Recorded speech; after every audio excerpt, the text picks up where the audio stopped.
Hello, can you guys hear me? Yeah, I can hear you. This is Mike King. How are you? Hi, I'm good. How are you? I'm fine, thank you. Good. Good. It's gonna be a beautiful day today. I don't know why my video isn't working. Yeah. We're We're gonna start here in just about 5 minutes, guys. Hold on.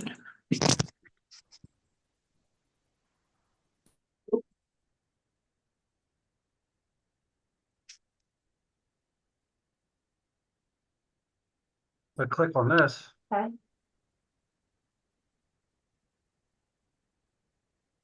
Just click on that. Yeah. It won't do anything. Cannot start video, failed to start video camera. Please select other video camera.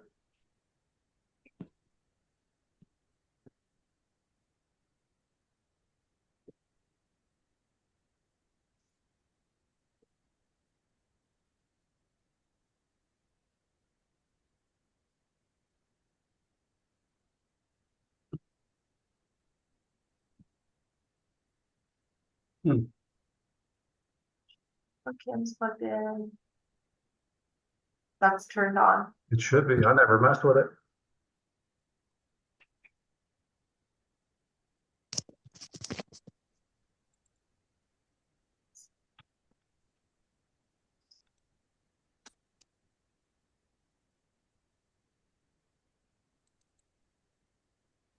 Processing.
Oh.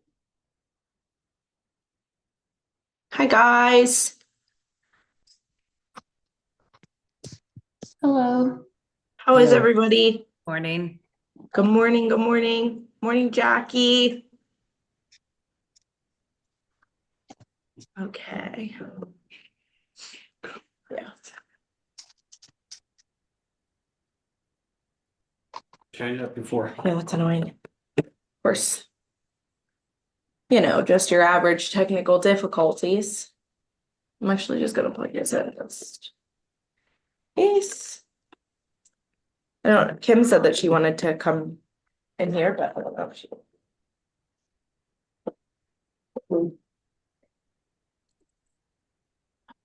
Off in here again. Yep. Okay, guys, we'll start in about 1 to 2 minutes. I want to make sure that everybody is able to come on. Make sure I don't have any landlord emails. Nope.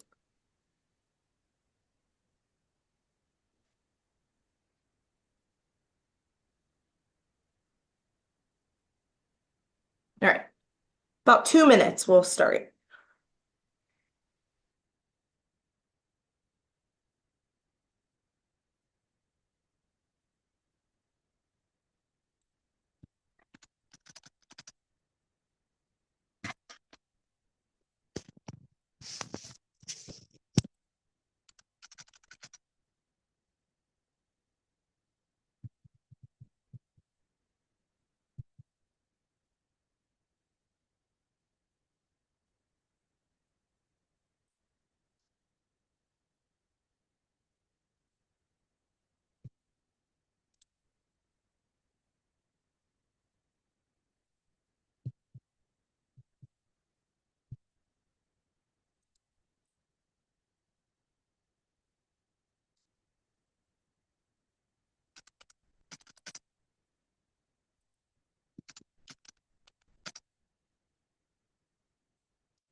All right, everybody.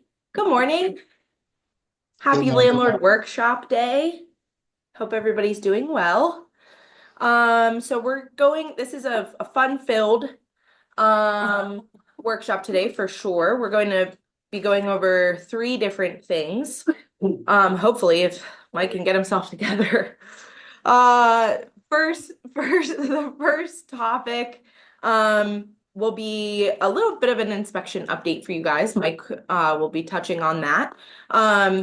And I had emailed you with the email to the link for this workshop. There were 2 PDF attachments to that. Feel free to pull those up if you want to. Again, they're in your email if you want to reference them later. And then the other 2 topics that we'll be going over is VAWA, Violence Against Women's Act. So Kim will be talking a little bit about that. And then Kate Vitek, our ADA 504 coordinator, is here with us, and she will be talking about reasonable accommodation and things that go along with that. So I know everybody's time is pretty precious. Let's just go ahead and jump into it. We'll start with Mike with inspections, and then go to VAWA, and then we'll end with ADA stuff. And if you have questions, feel free to raise your hand. If not, we'll try to save questions for each topic after each discussion is over. Okay, and then questions, overall general questions, let's go ahead and save until the end, just to prevent anybody from being stuck on here for longer than need be. Okay. All right. Hi, everybody. Thanks for joining us. Real quick, just an update in regards to the smoke alarms and CO detectors that will be in effect starting January 1st, 2025, the start of the new year. So with the Inspire inspection standards, basically January 1st, the smoke alarms need to be hardwired or the 10-year lithium battery tamper-proof kind. So they're not saying that you have to hardwire everything. They're saying that you can use a hardwire detector. If not, then it needs to be the 10-year tamper-proof. And what they also would like, and I think we're enforcing this as we've been doing, is a smoke alarm on each level, usually in a common area outside of the bedrooms. They actually want one in the bedroom itself. So all bedrooms will require that. So I'm pretty sure the guys have been enforcing that. I know I've been stating that on pre-inspections when we conducted those.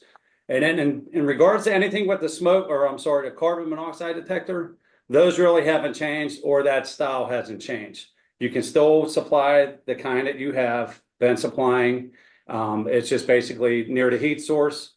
I've been asking people to just install one on each level to be safe, and then basically outside of the bedroom it's needed. If you have an apartment setting where you do have the furnace inside a closet in that bedroom, then obviously the CO will need to be in the bedroom itself, as well as the smoke alarm. So that's about it. Nothing really major. I know some of those alarms aren't cheap anymore, but that's what HUD is requiring in regards with the new inspection standard for the smoke alarm starting January 1st. So hopefully that can clarify and ease everybody's mind on those. Thank you. Any questions? Nice and quick with an inspection update. Okay, cool. All right. No questions.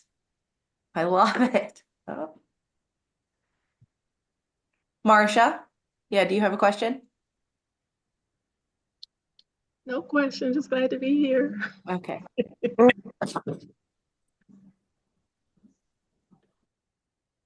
Okay, all right, we'll go ahead and move on if there are no questions. So Kim and Ellen are both on here. And they will be discussing VAWA with us. Again, we'll save questions. It will be a lot of information for sure. So we'll save questions until the end. Kim or Ellen? See Kim. I saw Ellen a second ago.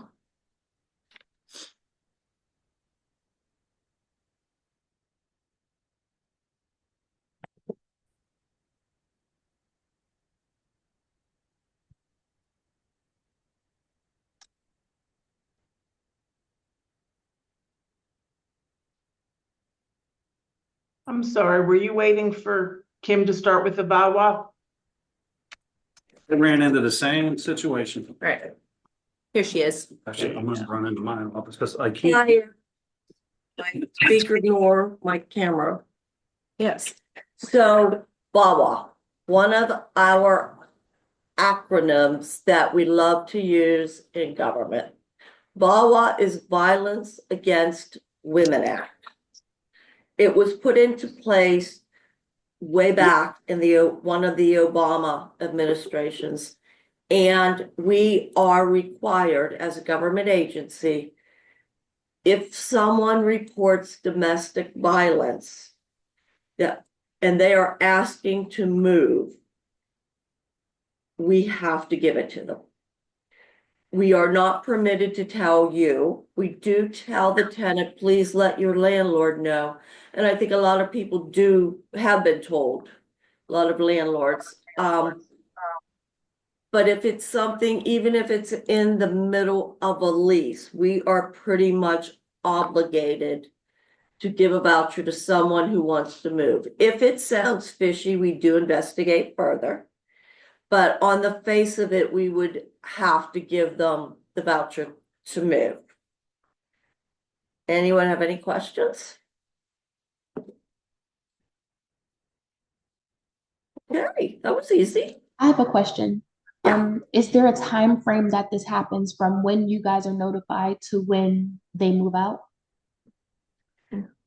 We give them a voucher. We determine that the domestic violence is, I don't even know what to say, adequate, whatever. We will give them the voucher to move. As far as when they're going to move out, it depends on when they find a unit. It may be a while. A lot of folks will have a unit in mind because they are in a violent situation. We always send the tenant a list of shelters just in case they do feel threatened, they do feel without protection, in danger, so that they know their options. But as far as when they will move, we ask them to keep in touch with their landlord. They are not obligated to tell you, but we do ask them to keep in touch. And like I said, most landlords are aware of this. So to tell you exactly when they would move, that's kind of up in the air, and it depends on the tenant. Thank you very much. That answers my question. Okay. Jackie, go ahead. Sure. So is this part of the Allegheny County program, or is this like an action housing? How does it relate or differ from HUD?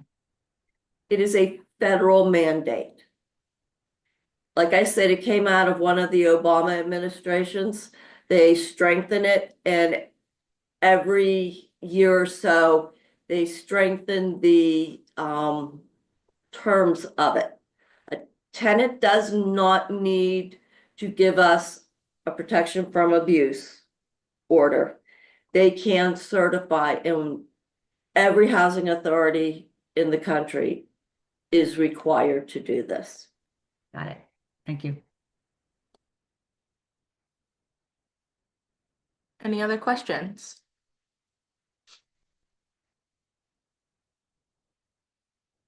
All right. Really? Okay. Thank you. Short and sweet today. Kate, I don't even have time to text you. But are you ready to rock and roll here?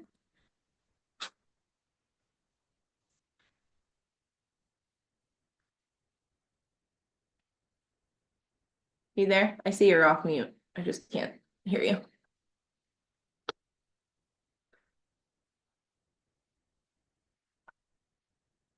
We might have some technical difficulties. So Kate is our ADA 504 coordinator. I'm sure that a few of you, well, I know for sure that a few of you have worked with Kate, even just recently with Reasonable Accommodations. And Kate is great. She's really easy and great to work with, which we love. Kate, are you there? Uh-oh. I seem to be the only one not having technical difficulties here today. Mike, what's going on? Do you have a question? Yes, I do. The tenants with the family violence abuse and all things, do they have to have a report with the police or anything, or they can simply just call you guys without any proof or anything? Yeah, so Kim just said we don't need a report. I feel like we have a lot of people present us with one. A lot of people So I don't think that we necessarily need one. No, I can get that answer for you for sure, but just like Kim had stated, we don't necessarily. Ellen, do you have anything to add to that? Can you hear me? Yep. Okay, yes, no, we are not required to get a report. They are not required to give us a report. If, as Kim had said, if we see something suspicious, we will ask for more information. Or we will investigate it further, but they are not required to give us anything. So on the other hand, if any tenants just want to move so they can have that cushion, they can say, oh, I've been having a problem and domestic abuse and I want to move. So landlord cannot do anything. They got to follow. Yeah, that's unfortunately, that's about how it is. But please keep in mind that if we see something fishy or if anything leads us in the paperwork that they've given us to suspect something, that it's not on the up and up, we will look into it. Normally, I mean, we've seen in the past, if there's any tenants having any type of issue like this, the police has been there quite a few times. But if it's no evidence of police, nothing, all normal, calm. So I don't know. So you guys need to make that call. Yeah, I mean, and like Kim said, this is federally mandated. We don't have an option here. This is something that every housing authority in the country has to follow. And so that's what we do. Okay. So no police report, no magistrate, anything, straight without anything. They can call you guys and get. Well, no, they have to fill out a form. There is a form that they have to fill out, and it has to be filled out in a, specific time frame. And like Kim said, and I think Hannah said also, a lot of the tenants do come in with the form and with their PFA or with police reports. Okay. But if they don't, we cannot require them to give it to us. Okay, sounds good. Thank you. Thank you. Can I just make one comment? Technically, a tenant is able to move out whenever they want after their first year anyway. So regardless of what issues they're having, after they've been there a year, they have the right to move out. They don't have to stay.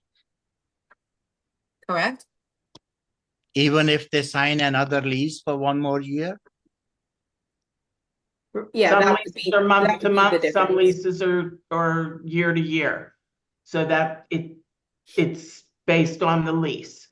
So not every tenant can move with a 30-day notice. Yeah, when they finish our first year lease and they sign an other year, one more year lease. So basically then they will be bonded with the lease, not like anytime they can move after first year. That's correct. It depends on what your lease says. All right, thank you. Thank you. Okay, any other VAWA questions?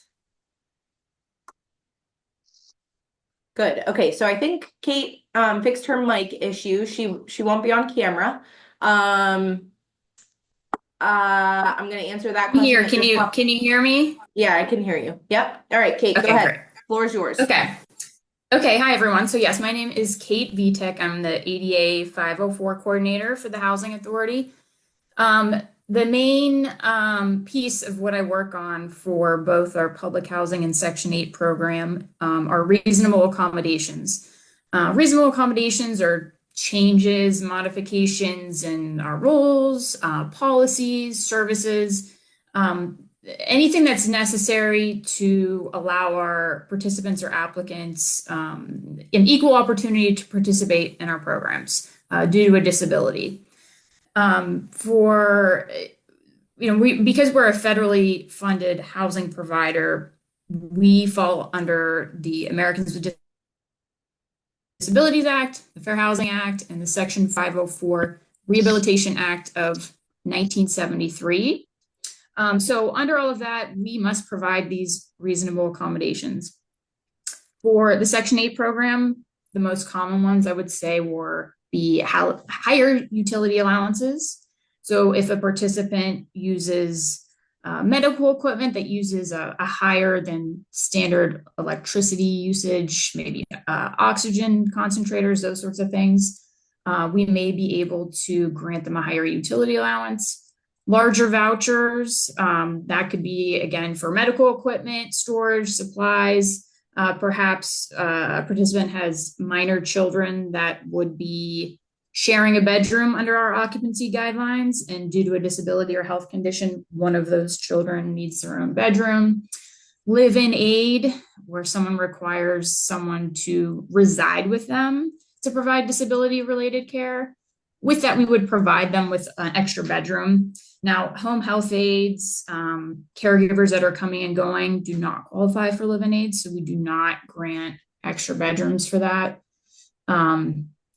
Higher payment standards, if you have a unit that has features, particularly accessibility features, that one of our participants might require, a ramp for a wheelchair, accessible bathtub, those sorts of things, we can explore paying a higher payment standard to accommodate those features. One, we are getting a lot of recently are requests for vouchers to move. That could be if a tenant is in the first year of their lease, we don't allow them to move unless they have a disability related reason.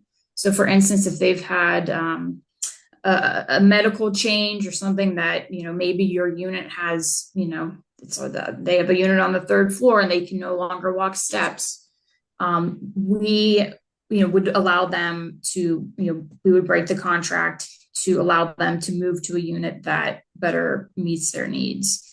Otherwise, after the first year, we would encourage someone to sign a mutual rescission with you and have that conversation first. If a landlord's unwilling to do so, we then would still grant a voucher to move formally through a reasonable accommodation. So it's just kind of a quick rundown of the Section 8 reasonable accommodations that are most common. But if you have any questions or concerns about, any of those topics, please feel free to ask. You can always email me or call me at another date too, or if you have a resident you think, might, be helped, if we can accommodate them in different ways, we can definitely have those conversations.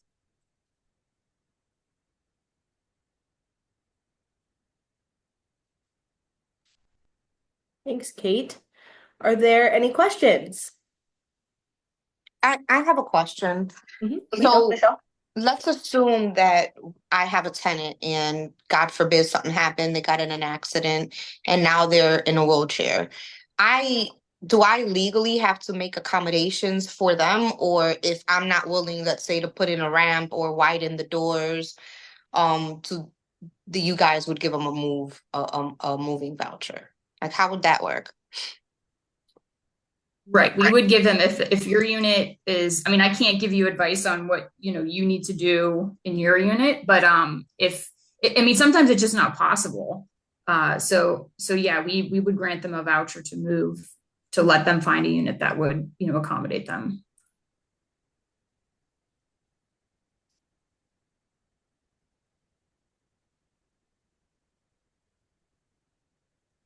Does that answer your question, Michelle? It does, yes, thank you. Anybody else? Tell me this was the quickest Zoom ever. Nobody really has any questions on reasonable accommodation. Hi, this Hey, is Ryan. Ryan. How you doing? Good, how are you? Good. I have a question regarding ESA versus ADA compliant animals in your unit. Can you speak on that? Because there's conflicting information. ADA says one thing, HUD says another. So if you can kind of just enlighten me on your stance and the best practices to deal with someone trying to bring in a pit bull as a emotionally support animal or something along those lines, because that's what I've gotten. Believe it or Of not. course. So, I mean, we as a voucher holders, we don't get involved in that, but with our public housing side, this is something that, we get requests for all the time. So the ADA is a broad, ADA only covers service animals. Service animals are trained service dogs and actually miniature horses. Those are the two only non-emotional emotional animals, support animals, or anything like that. So those cover like the public areas, public places, are covered by the ADA. Under the Fair Housing Act, it's much more, a broad stance. So they refer to them mostly as assistance animals, and they are common household animals. So, trainings I've gone on to in certain areas of the world, chickens might be a common household animal. Maybe here not so much, but they cover your general dogs, cats, some snakes or something, like, depending on what we're looking at. They don't have to be trained. They don't have to have a certification of any kind. And there's no breed restrictions for dogs. So we're encountering on our public housing side the same thing that you are. It's kind of something, I get lots of Department of Justice sends out emails about, lawsuits against housing providers. And I will say that the emotional support animals, assistance animals, I get weekly emails about them. It's kind of just it's not a battle worth fighting. If someone has the appropriate documentation for us, I approve it. If that animal is an issue, then we document it. We've had to tell people that, if we've had animals be aggressive towards other residents or a staff, that they have to remove that animal. So yes, we get lots of pit bulls, German Shepherds, Rottweilers, but unfortunately, there's, in terms of the Fair Housing Act, no breed restrictions allowed. So I would, we just document, keep the required that they submit documentation for us and just document any issues that you might have. It doesn't give them a free for all to let the animal act and, not be, under control. So. I have other question on it. So if it's a common building, say apartment complex which has several apartments on the same floor, and somebody got like even pit bull and they keep bringing out and people getting scared and they're trying to run to them. So what do you say on that side?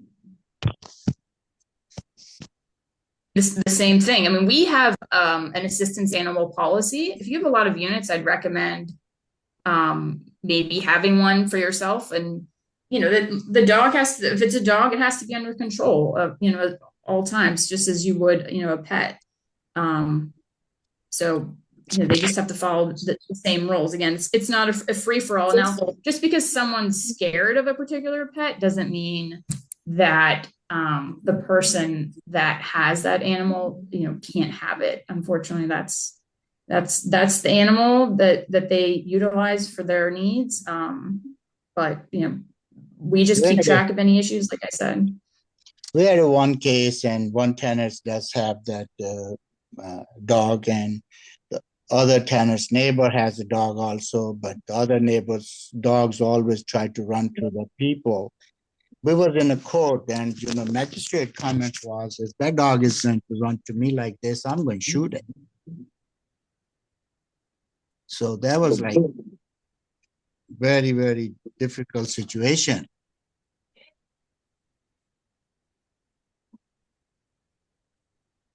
Sure. I mean, if someone's dog is running, then they don't have control of their dog. So how about their security deposit? How much we can charge if the dog is there as a security deposit, as a service animal or emotional or? So as a housing authority, we waive, part of that approval is that we waive the fee for, no pet deposit because it's not considered a pet. Because if they do make a mess, they do cause that problem. So security deposit is for the carpeting and for the damage inside. So you guys waive, there should not be no deposit if anybody comes with it and they want it. There's no monthly fee for the pet. So you should consider that animal an extension of that person. So if you have a tenant that utilizes a wheelchair, you don't charge them a monthly fee for, damage if their, wheelchair scrapes the wall or, the carpet. No, not wheelchair. So We're talking I about- would recommend just thinking of it as the same way. And it's an extension of that person. Yeah, I do Follow your understand. lease. I do understand if a person is like totally handicapped or any type of special need or anything, they need assistance to or other, I do understand, but that's the regular tenants are saying they have emotional dog and all this or pet or cat or anything, but this is just emotional. So in that case, normally all other areas, they do have a security fee and a monthly fee for the pet. I can just tell you what we as a housing authority do and follow. So I can't give you any legal advice as to what you do, but as housing provider ourselves, that's the rule that we follow. So even is emotional or service, both ways, no security deposit, no fee for the pet. Correct. If there's damages, then we can utilize the overall security deposit, but cannot charge them an extra fee for having an animal because we don't consider it to be a pet once it's designated as an assistance animal. No, as assistant animal, then they have to be trained and all those other stuff. And if they don't have any of those, no training, no special, or just I love it, it's my baby, and it's just to help me, but it's not trained for any Service reason. animal is the only animal that's trained. So an emotional support animal, we use assistance animal as kind of a general umbrella to cover emotional support animal, therapy animal. Service animal is a trained. So you think of a dog for someone who has a vision impairment. That's it's a service animal that's trained that way. There are dogs that are trained in other facets as well, but under as a housing provider, you can't differentiate between the two. Like we cannot say, oh, we won't charge, or we'll charge you a fee because it's an emotional support animal that's not trained, as opposed to a service animal that is trained. Can I make a comment? Legally, as landlords, we do not have to accept an emotional support animal in Pennsylvania. Like legally, you do not. And you could also do a breed restriction on your lease. No pit bulls. If you don't want any pit bulls, no pit bulls. I don't accept any animals under no circumstances, and my lease is very specific. It says reptiles, it's very specific.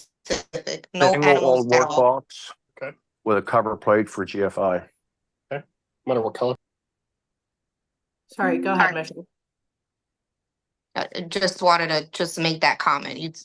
Legally in Pennsylvania, you do not have to accept an emotional support dog. Federal law trumps. Doesn't that open you up to a Pennsylvania discrimination case issue? So the Fair Housing Act covers everybody in Pennsylvania and the country. Not, it supersedes any sort of Pennsylvania. I'm not sure what law you're referring to, but I'd have to disagree with that as well.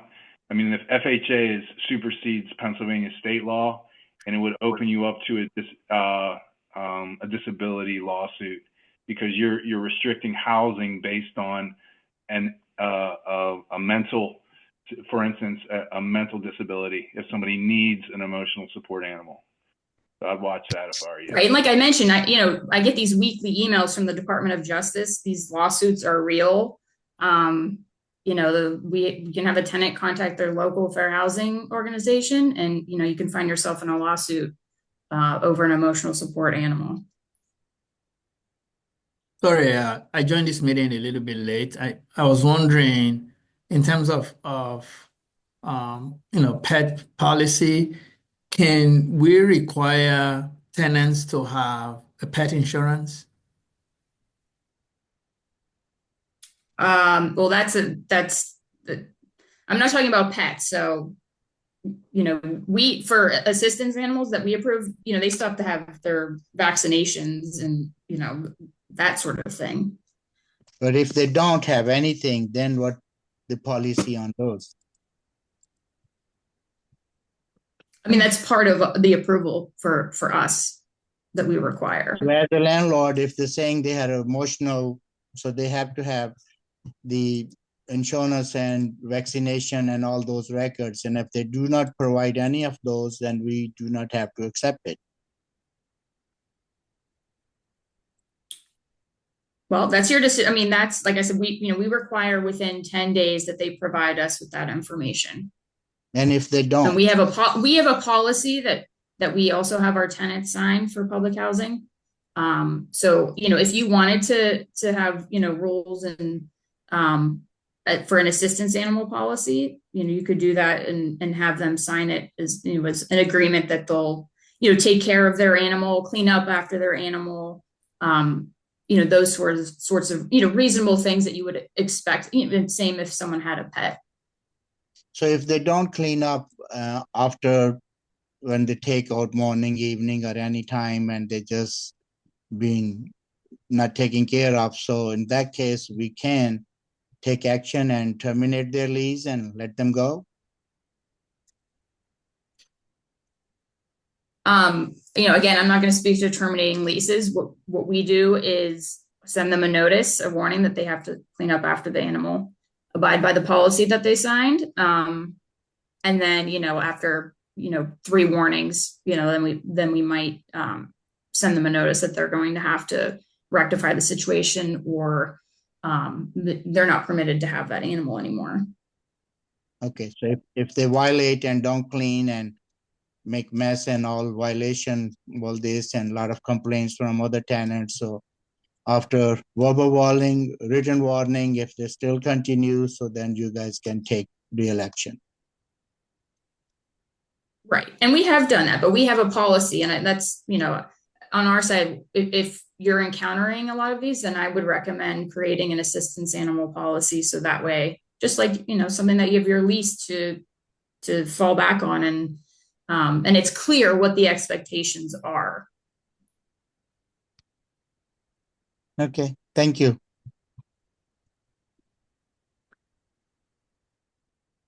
Thanks for everybody's input. Any other questions? She hasn't really addressed my question about pet insurance. Yeah, we're actually, Kate is our ADA 504 coordinator. So she's not talking about pets in general. She's talking about reasonable accommodations. I have a question. Right. So assistance animals are considered different than pets under the eyes of, all the federal laws we're talking about. Thank you. I have a question. Hi, Bill. Yeah. Is there any possibility that we could get a sample of Kate's policy that she uses? And then, not that we would take the exact same thing, but something that we could have a baseline that we could adapt from, so that we don't have to reinvent the wheel. Yeah, I mean, we could certainly share, maybe I can have Mike and Hannah send out, some bullet points that kind of the differences between a pet policy that we would have and the assistance animal policies to highlight the differences and things that you might want to consider. That's awesome. Thank you. Yeah, we're happy to do that. I have a question.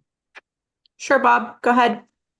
I'm driving, but so just to clarify the service animal thing, is service, and I apologize for tuning in a little bit later, but is a service animal and emotional support animal the same thing?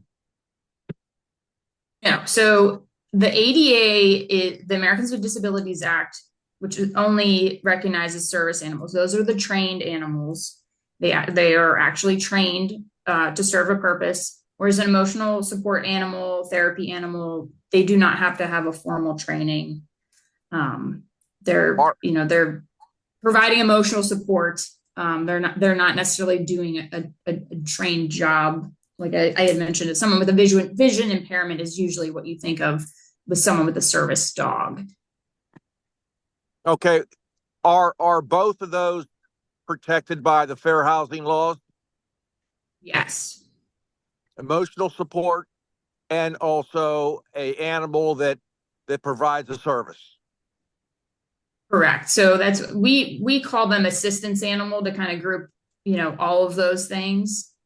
Encompass the service dogs, and the therapy dogs, emotional support dogs. So the lingo that we often use at the housing authority is just assistance animals. Okay. I work with a nonprofit, and they have a service animal emotional support policy, and it states that the tenant has to have if they're given a letter to the landlord that they have to have this animal, it has to be from a local healthcare physician, because a lot of these girls are going online and getting a letter from some physician in Phoenix, Arizona on a beautiful looking 8x12 letterhead. So is that policy from this nonprofit that I'm working with, is that something that you've heard of that would not get the landlord into a huge discrimination lawsuit, that we require a letter from a local physician that says they have to have that animal?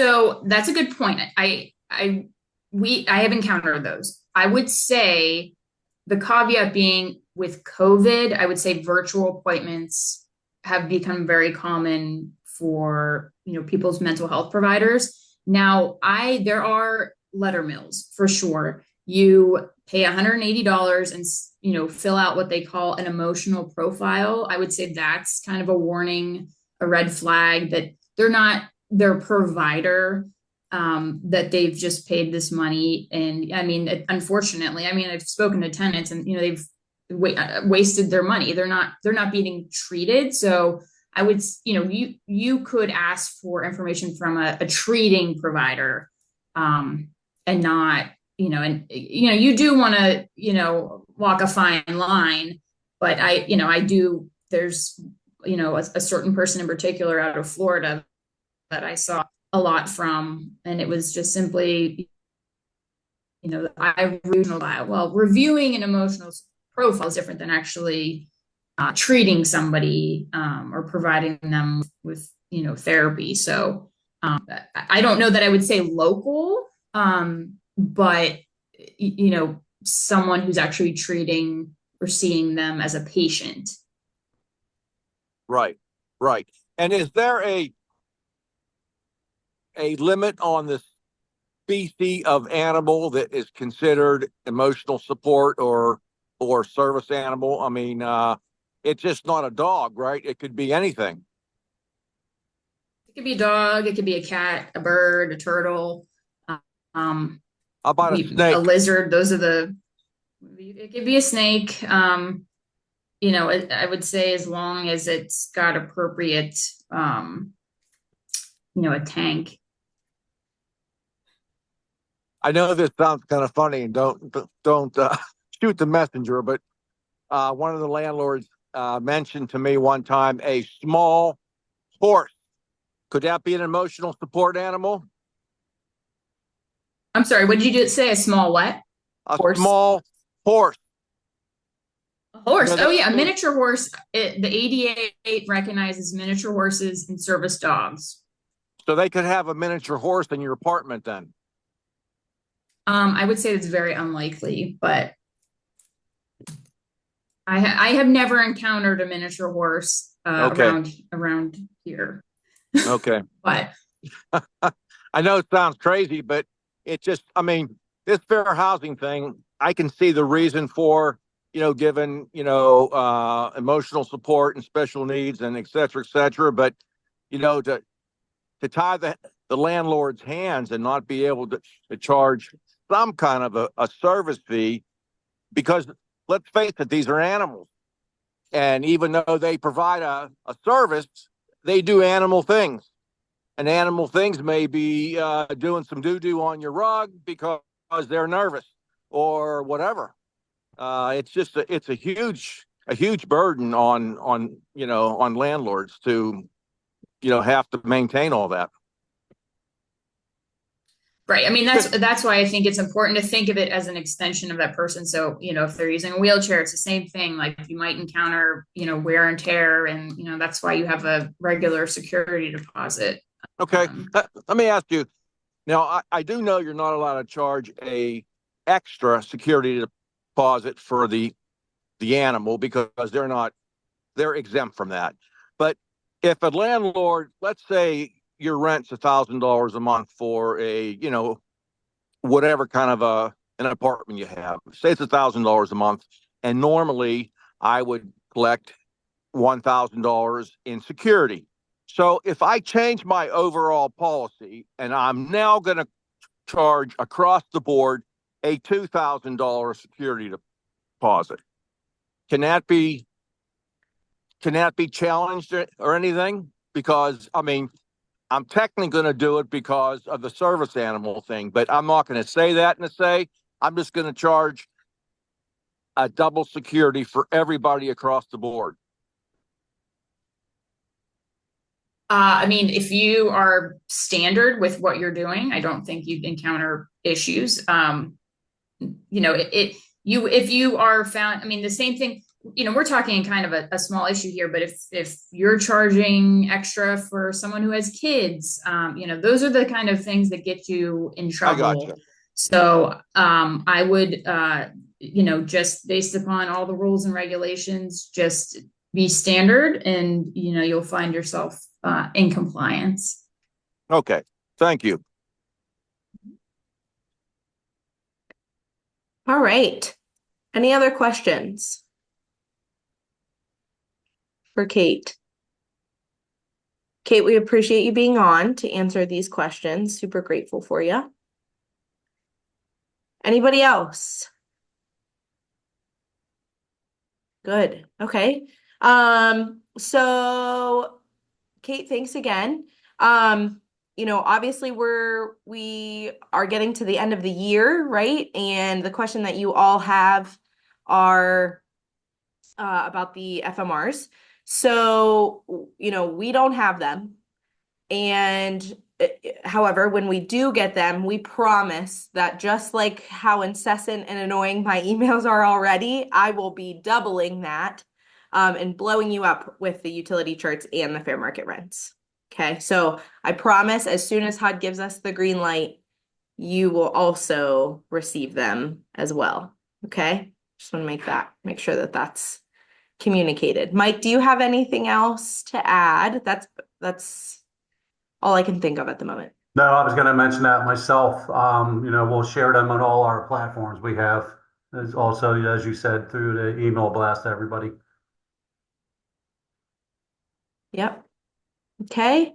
I think Kim and Ellen, I think you guys would have told us if we needed to add anything else, but just in case, I know Kim's mic isn't working, but Ellen, do you have anything else to add?